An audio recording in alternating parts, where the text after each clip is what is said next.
On the afternoon of April 3rd, 1985,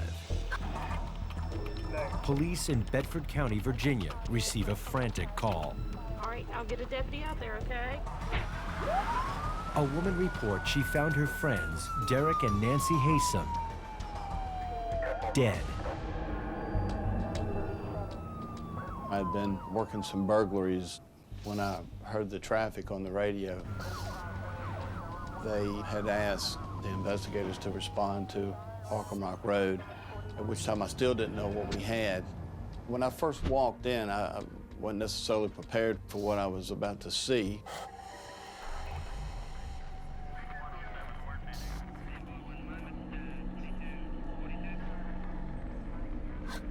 Mr. Haysom was laying on his back inside the front door. It was a large amount of dried blood surrounded his body, had a lot of damage to his throat. Walked into the kitchen, and Nancy was laying in the floor there in a pool of blood.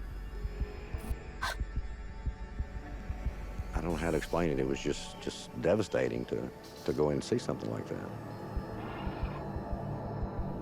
At that point, of course, your mind starts just going in circles, you know, what in the world could have happened here. This crime scene was shocking.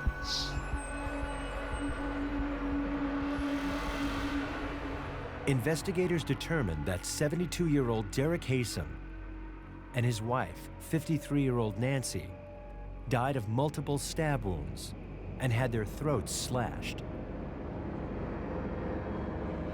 Both of them had some defensive wounds on their hands. He, in particular, had wounds on the palm of his hand where he, in fact, must have grabbed the knife blade.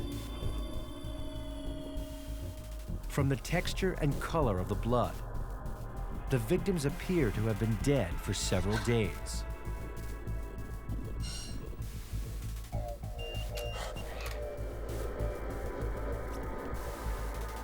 We were able initially to rule out a burglary and/or robbery of the Haysom's house because we did find her pocketbook with money inside of it. There was no sign of forced entry at all from the windows, front door. In the dining room, police note 3 chairs pulled out from the table, but only 2 place settings. It suggests the Haysoms knew their killer and invited him in as they finished dinner. The motive appears to be personal. To me, it was just overkill. Just a tremendous amount of hatred that the person must have felt towards these 2 people. It was so horrific, it looked like the inside of a slaughterhouse. Investigators find that the killer tried to destroy evidence. They just smeared the blood around and wiped around the bodies to try and hide the footprints. But they overlooked a few. We had a bloody footprint. Someone had a sock on, had their shoes off. Both victims wear shoes, so the footprint must be the killer's. That was photographed multiple times. We also sawed the floor up and submitted that to the lab. Police also find blood on the screen door handle and in the upstairs bathroom. It's a different blood type than the victim's, suggesting the killer likely cut himself. Investigators attempt to locate the murder weapon. It was obvious it was a knife. We didn't know what type knife. We walked all the way to Route 501, looking the side ditches for any weapons or anything that may have been thrown out of the suspect vehicle. We didn't find anything. After combing through the house for more than a week, technicians can find no clues to connect to the killer.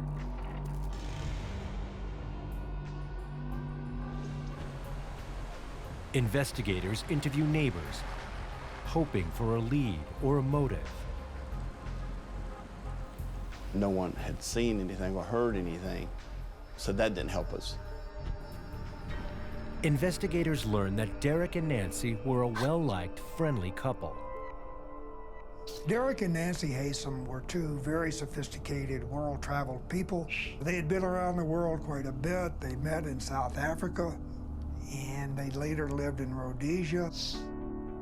Each had been married previously and had 5 children between them when they met in 1957.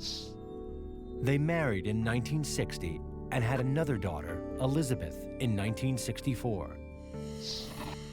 Derek's work in the steel industry took his family all over the world. Derek and Nancy eventually retired in Bedford County, Virginia in 1981, when Elizabeth was 16 years old. Now 20, Elizabeth attends the University of Virginia in nearby Charlottesville. On April 7th, she and the rest of the Haysoms' children attend their parents' memorial service. Investigators question them individually about the murder. 4 of the Haysoms' children live in Canada. Howard, Nancy Haysom's son from a previous marriage, lives in Texas and is the most cooperative with authorities. Howard tells investigators that his parents were kind people, and he cannot think of anyone who would want to do them harm. Later that day, the Haysoms' youngest daughter, Elizabeth, arrives for her interview. Since she lives close by, Reed and Gardner want to establish her whereabouts the weekend her parents were killed.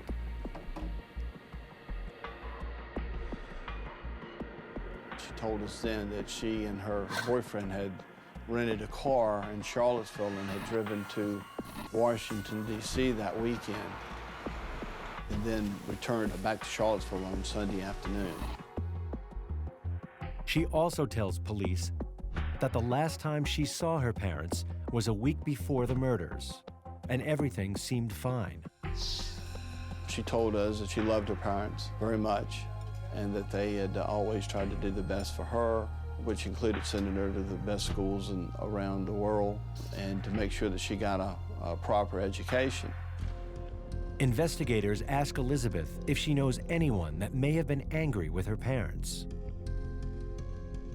Elizabeth stated that her brother Julian's fiance was a possible suspect. Jane was very upset with Derek and Nancy Haysom because she felt that because of them, her and Julian's relationship broke up. Jane lives in Lynchburg, only a few miles from the victims. Investigators bring her in for questioning.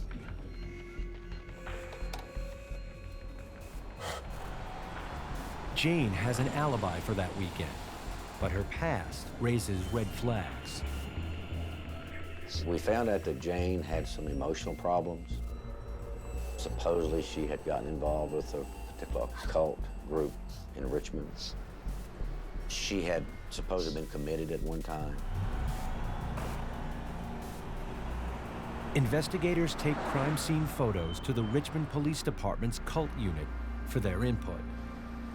And they got to looking at the pictures and noticed some things and brought it to our attention, such as Derek had a V cut in his chin. The 2 bodies were laying on the floor with their head facing in a northerly direction. The wiping up of the blood, the way it was wiped around the body and the contour of the body, according to them, was a possible cult. Then we started saying, okay, maybe they're right. Maybe it is a cult killing. If the Haysom murders are the work of a ritualistic cult, there is no telling who could be next. Police in Bedford County, Virginia, fear a satanic cult might be behind the double homicide of Nancy and Derek Haysom. If the murders are a ritualistic killing, then everyone is in danger. The community was very concerned about the cult activity. Every time they left their house, or if they was out in the yard, they locked their doors. They were terrified. Over the next 3 months, they track every possible lead, but they can't link any cult group to the murders. Investigators re-interview their key suspect, Jane. I had several conversations with her. She was the type person that would babble on for a while, and you'd get a little irritated. Even though she had emotional problems, she had some smarts about her. You just had to take time to listen to her. When she realizes she's the main suspect, she offers to take a polygraph test. Her thing was that she didn't want to be a suspect, and she wanted to prove her innocence. After passing the polygraph, Jane tells authorities who she thinks killed the Haysoms. Jane flat said that Elizabeth did it. That's exactly what she told us. She felt like Elizabeth was a very evil person. Jane says Derek Haysom didn't like Elizabeth's new boyfriend. Jane tells us that the night of the memorial service that she was in the kitchen and Elizabeth had walked in, and it was just the two of them in the kitchen. And out of the blue, Elizabeth looks at Jane and says, "I'm the devil and you're the sacrificial lamb." So basically saying, you know, I did it, but you're going to pay for it. Investigators follow up on Jane's claims. They call Howard Haysom in Houston and ask him about Elizabeth. Howard states that since the memorial service, he has become increasingly convinced she was somehow involved. There was a lot of little things Howard noticed, and the biggest thing was the fact of having no emotion. I mean, it's just unreal. Just the normal person, it doesn't happen that way. Howard adds that his stepfather disapproved of Elizabeth's new boyfriend, Jens Soring. Authorities decide to take a closer look at Elizabeth Haysom and Jens Soring. The youngest Haysom sibling, Elizabeth spent most of her life living abroad, moving from country to country as her father relocated for work. She was obviously very worldly, very educated, very articulate, had the European accent. She told us about her travels and her parents' travels and the fact that she had attended a boarding school in England. Like Elizabeth, Jens Soring spent most of his life overseas, moving to the U.S. when he was 11 years old. Elizabeth and Jens meet at the University of Virginia. Elizabeth is 20 and Jens is 18. They are both freshmen at the university, and they're both very bright, so both are there on scholarships. Jens is a very immature 18-year-old who grew up in a sheltered environment. He's what you would call today a geek. He has virtually no personality. He's not attractive, and he wears thick horn-rimmed glasses. Jens was a loner. His father was a German diplomat. In my opinion, he looked at Elizabeth as someone that he could depend on as far as caring for him. Jens is undeniably attracted to Elizabeth, who's a very beautiful young woman and very sophisticated, and he is puzzled by her interest in him. But what Jens doesn't know is that Elizabeth is an emotional powder keg.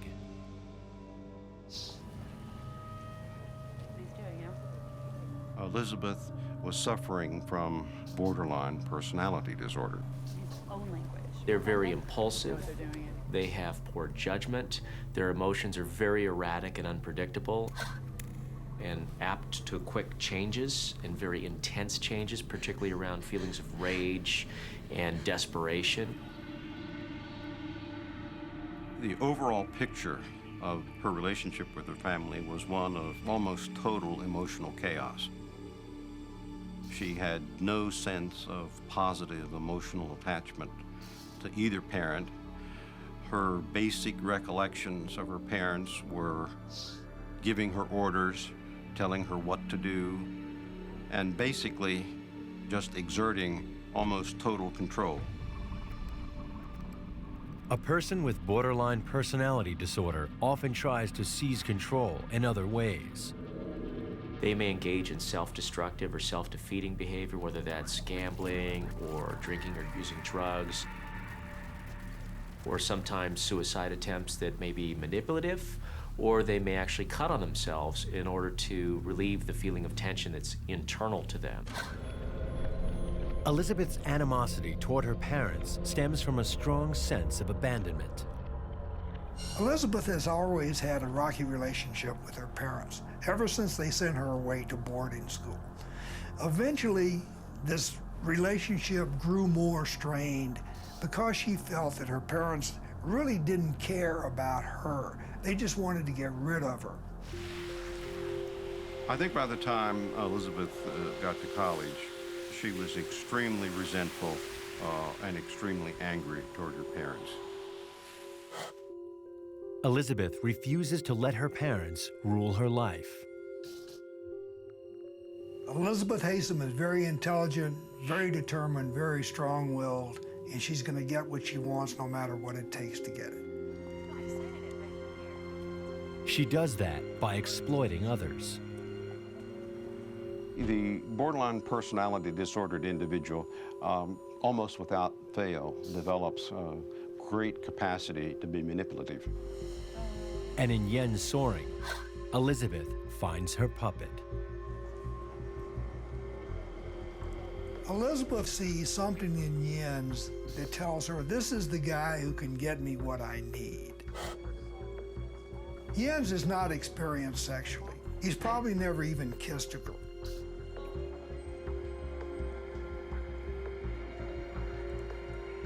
Yen's is very attracted to Elizabeth because of the sexuality that she exudes.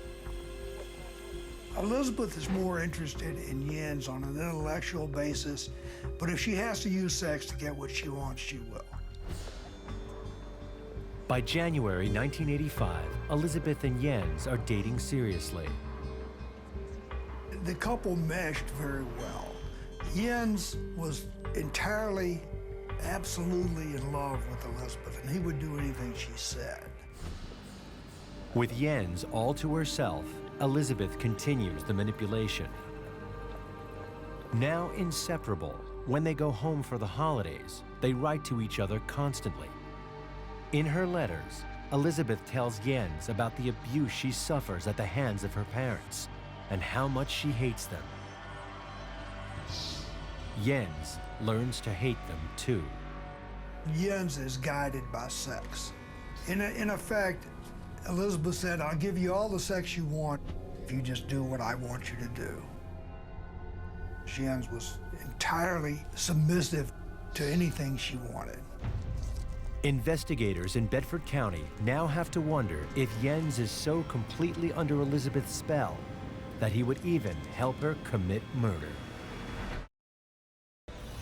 Authorities in Bedford County, Virginia now suspect Elizabeth Haysom and her boyfriend, Yen Soring, are responsible for the murder of Elizabeth's parents. We learned through the investigation that she had experimented with some pretty hard drugs, heroin and whatnot.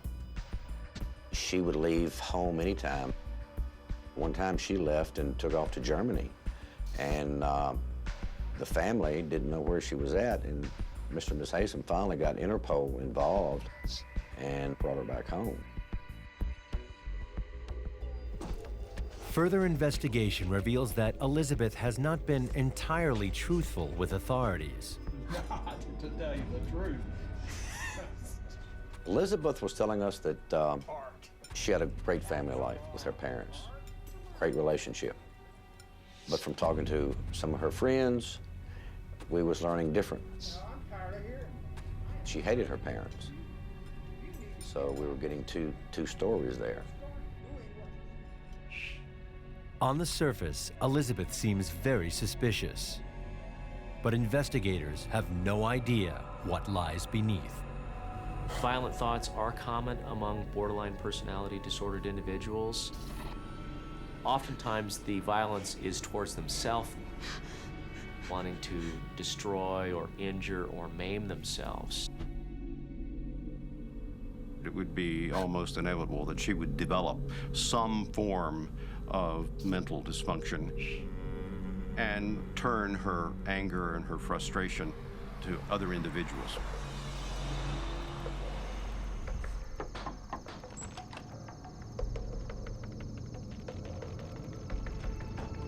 Elizabeth is brilliant, angry, and damaged.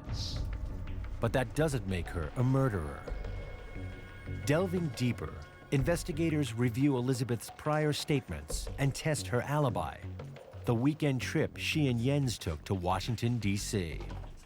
We checked with the rental car business in Charlottesville and was able to get the actual rental car agreement.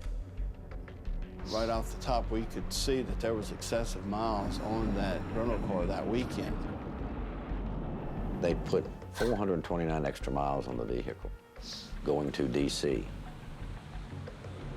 The extra mileage is roughly a round trip from Washington, D.C. to Elizabeth's parents' house. I brought that to her attention. The second time that I spoke with Elizabeth, and that's when she told me that she and he had gotten lost. You don't ride around for 6 and 8 hours lost in Washington, D.C. and not find your way to your destination. It just doesn't happen. I'm no rocket scientist, but I know if I'm lost for 15 to 20 minutes, I'm gonna stop and ask somebody, how to get out of here. And they didn't do that. Elizabeth finally admits what the police already know, that she had a rocky relationship with her parents, and they rejected her boyfriend. Mr. Hasten made it very plain to Jens that he did not want Elizabeth seeing him. He flat told him that Elizabeth was just basically better than he was, too good for him. Elizabeth viewed the rejection of Jens by her parents as essentially yet another rejection. It was just adding more fuel to this ever-mounting fire of discontent, hostility, and anger that was building.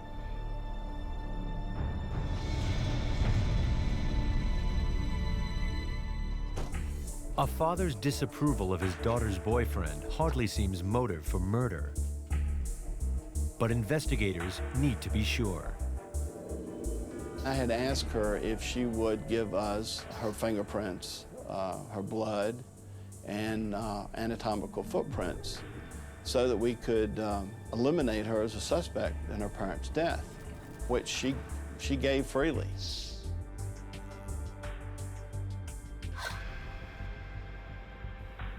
The footprints of Elizabeth came back. It didn't match what we had. All right, appreciate it. It eliminated her. It didn't put her in the house at the time of the homicides. That leaves Jens Soren. Police bring him in for questioning. His demeanor that day was very arrogant. He was very cocky. He gave me the impression that he thought that he was smarter than anybody else. In fact, he told us that he was appalled that we were even considered him or even needed to talk to him. He certainly didn't look like a person who could commit double homicide and butcher 2 people up. But I don't know what a person like that looks like. When Jens refuses to give blood or print samples, investigators turn to a classic ploy. Ricky and I kind of played the good guy, the bad guy.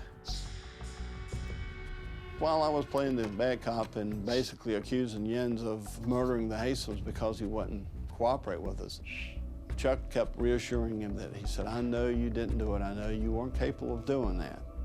Just to prove him wrong, why don't you go ahead and give us your fingerprints? And why don't you cooperate? And then I would say, the reason he won't give it to us is because he did it. But Jens won't take the bait. He calmly corroborates Elizabeth's story about getting lost traveling to Washington, D.C. I said, well, you know, in my mind, I'm 99% sure that you're not guilty of this. But that 1% is still there. And if you will submit to the footprints and the fingerprints and the blood, then you can clear up that 1% for me and prove 100% that you're not guilty. Jens agrees to think about it.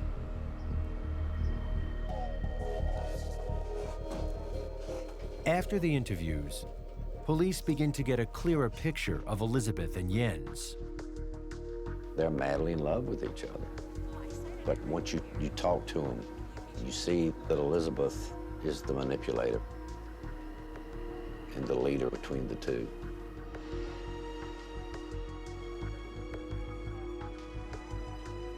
Then on the following Wednesday, I got a call from Jens. And Jens told me that he had thought about it and he had consented it, and he would meet with me the following week.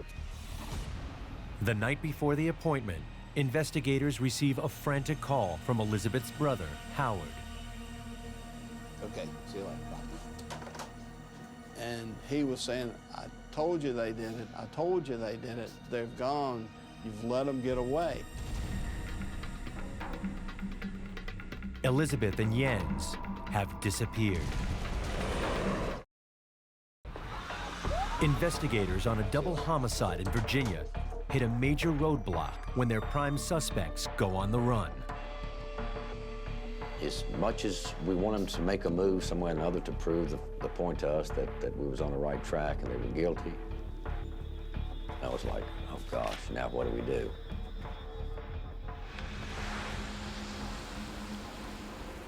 They search the apartment for any clues to their whereabouts. When Jens and Elizabeth disappeared, they did so completely. Their family did not know where they were. The police didn't know where they were, and they just disappeared. Investigators suspect they fled to Europe, since they had both previously lived there. So we had contacted some of the airports, and about 3 days later, we received word that his car had been found at the airport in Newark, New Jersey. The pair left no clues in the car and no money in their bank accounts. The evidence against them is only circumstantial, so Interpol can't issue an international manhunt. But Virginia authorities urge them to be on the lookout. You just have to bide our time and hope for the best and wait till something happens. We know they left for a reason, and we know they're guilty. But police know their fugitives have extensive experience traveling the world and are fluent in many languages. They could be anywhere. Elizabeth and Jens first go to London, but they don't stay there long. I'm not sure why they move on, but they go to Thailand. They have a little scheme going involving traveler's checks. They go into the underworld to a certain extent, where Jens and Elizabeth have false IDs made. And then, for some reason, they decide to go back to London. The pair research the English banking system, and with fake Canadian IDs, they open a bank account. Jens and Elizabeth move to Canterbury, England, where they blend in as Canadian exchange students.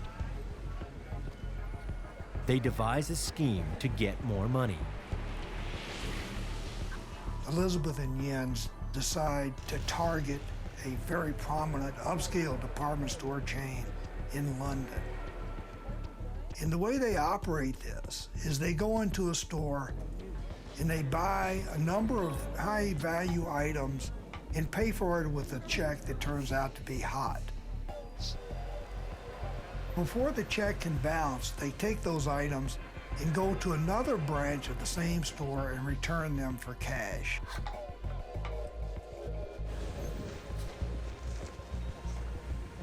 Their plan works for a while. But on April 30th, 1986, they attract the attention of a store clerk. She calls over an off-duty policeman and expresses her suspicion to him, and he follows them around and then decides to take them to a police station. Jens and Elizabeth are anxious to divert the detectives' attention away from them. In using their false names, they create this false persona that Elizabeth is there to write a book, and Jens is going to enroll as a student at the university in Bath. But the police are not convinced. Believing they may be involved in other crimes, police threaten to get a warrant to search their flat until Jens gives in and allows them to enter.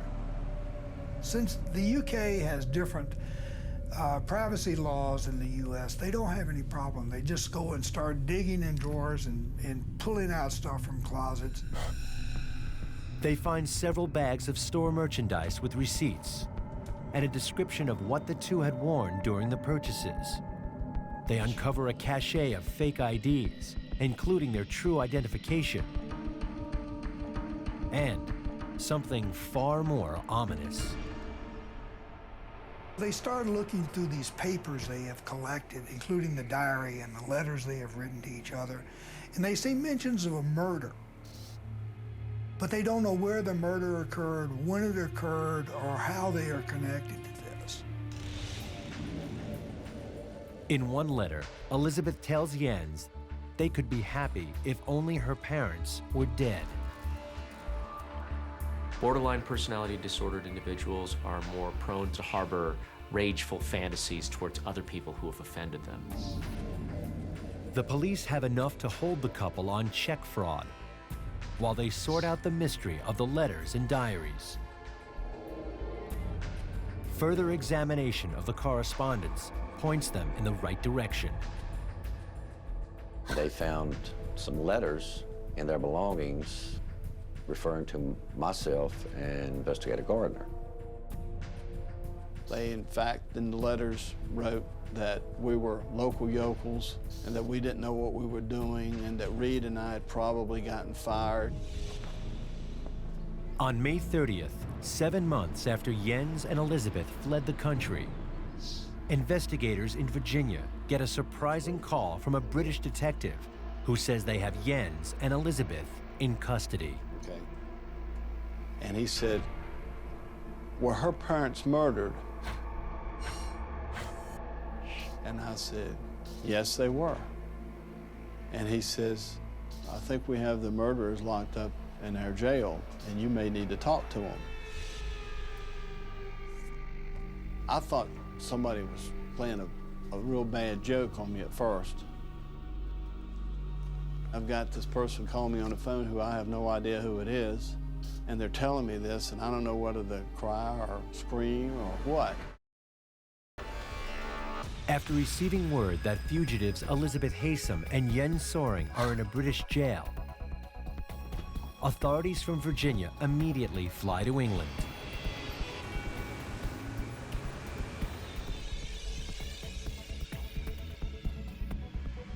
At first, both suspects deny any involvement in the murders. But after 3 days of questioning, on June 8th, Jens is ready to talk. He said that he wanted to tell me what happened, the truth. And he started telling me about them renting the rental car and that they had planned this for a period of time and that he, in fact, had driven back on that Saturday evening.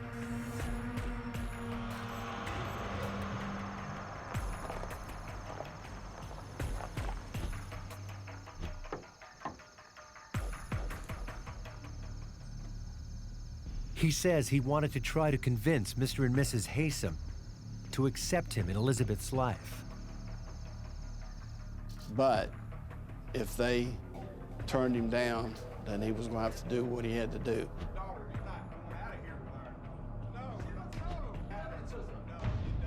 And Mr. Haysom was adamant that he wasn't good enough for their daughter. Dude, I tell you, you're getting out of this house now. His words were, "I freaked out." You are going out of this house. I'm gonna throw you out. Stop right now. And he cut Mr. Haysom's throat.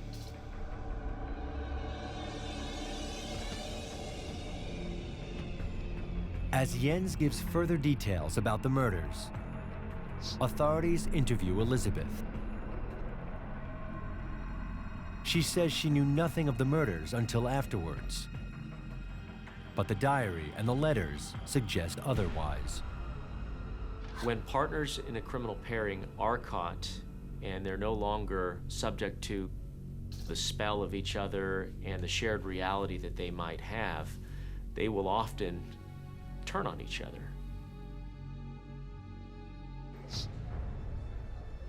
On December 30th, 1986, investigators charge Elizabeth with being an accessory before the fact. And Jens is charged with 2 counts of capital murder.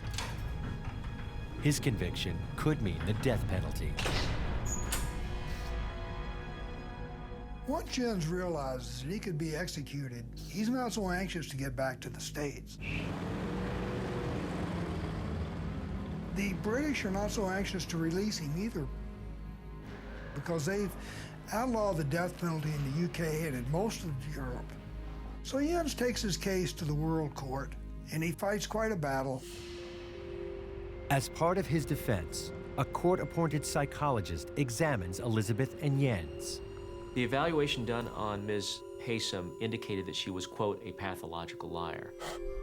It goes hand in hand with the manipulativeness. And the target of this manipulation is Jens Soring, caught in a folie à deux, meaning a madness shared by 2. A folie à deux is a delusional system that we usually see in 2 or more individuals who are in close physical proximity. So what happens is the person with the delusions becomes contagious to the person who is not delusional. It's a disease where 2 people develop a particular way of doing things or seeing things that is unique to them. I'm not convinced that this is a folie à deux case. The simple explanation is that he was a naive young man, and that because of his lack of confidence and his neediness, that she took advantage of that and manipulated him into doing things that he otherwise might not. Jens, inexperienced, infatuated, was ill-equipped to protect himself from Elizabeth. People might wonder why a person as bright as Jens would not have the judgment to get himself out of a situation or be able to see the kind of situation he's getting himself into with Ms. Haysom. Intellectual intelligence and emotional and social intelligence are separate issues. Ms. Haysom's ease of manipulation of Jens begs the question, how can this happen? At the end of the day, she is a master manipulator. Elizabeth does not fight extradition and returns to the United States on May 8, 1987. She agrees to speak with investigators again before the trial. She says she thought that Jens might kill her parents that night, but she didn't think he'd go through with it. She said, yes, it was my idea to murder my parents, but ultimately, he had a 4-hour drive to change his mind. And he decided not to do that. So ultimately, the decision to kill my parents was his. Why did Elizabeth not warn her parents that Yen was en route to their home, armed with a knife, fully intending to kill the both of them? She says that after she learned of the murders, she stayed with Jens out of loyalty and obligation. The murders, on some level, could have brought them closer together. psychologically speaking, emotionally speaking. Before the murders, her parents absolutely ruled and ran her life. And Jens killed them for that. And that night, when he got back, he absolutely took their place because he said, I murdered your parents for you. You owe me now. In October 1987, Elizabeth pleads guilty to 2 counts of accessory before the fact and receives a 90-year sentence in exchange for her testimony against Jens Soring. But it takes 3 years of legal battles to return Jens to the U.S. to face trial. They extradite him, but they say that he cannot be put to death. So he's sent back under the provision that he will not be executed. In June 1990, Jens stands trial in Virginia. The court orders footprint and blood samples to compare against the evidence found at the house. Elizabeth eventually testifies against him. She testified at his trial to the fact that, yeah, she planned to deceive, but ultimately it was up to Jens. During their trials, they told wildly conflicting tales of what happened that night. Elizabeth said she waited in Washington while Jens went back to Virginia to kill her parents. He says, no, that's not what happened. I stayed in Washington. Elizabeth went back with some of her drug friends, and they killed the Hasems. That's right.